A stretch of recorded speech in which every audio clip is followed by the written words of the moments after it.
Those just pass through and have a great time, but a lot of people will get a lot more, a richer experience if the visitor center were open. And national parks are feeling the pressure, and as of today, visitor centers at both the west side and east side locations of Saguaro National Park will be closed every Monday. Good evening and thanks for watching 13 News Live at 6. I'm Dan Maries.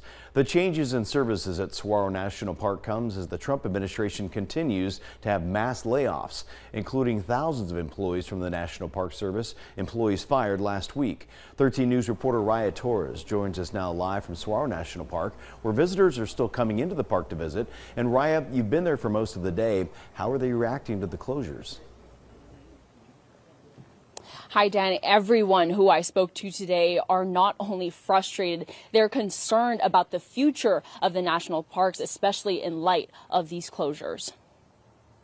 They're incredible resources. They're the reason I came all the way across the country to be here from Pennsylvania, was to see this national park.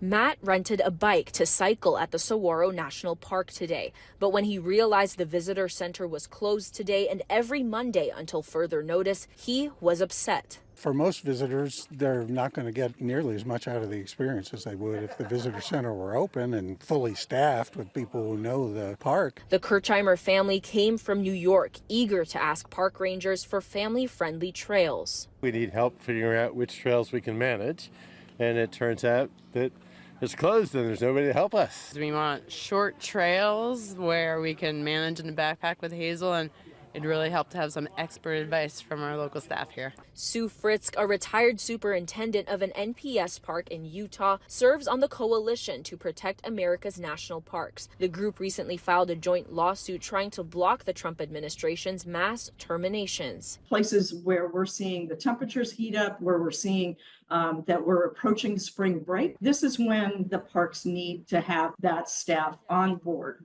While the National Park Service has not replied on whether the visitor center closure was a result of the layoffs, Sue thinks it was a direct effect. If you don't have the staff to keep the visitor center open, then the visitor center is closed. And that's it. There's no other alternative. While they understand that the visitor center is open for the rest of the week, even losing one day of operations is concerning them on what could come. We're stewards of these lands, and we got to take care of them, and not liking what the president and Elon Musk have in mind.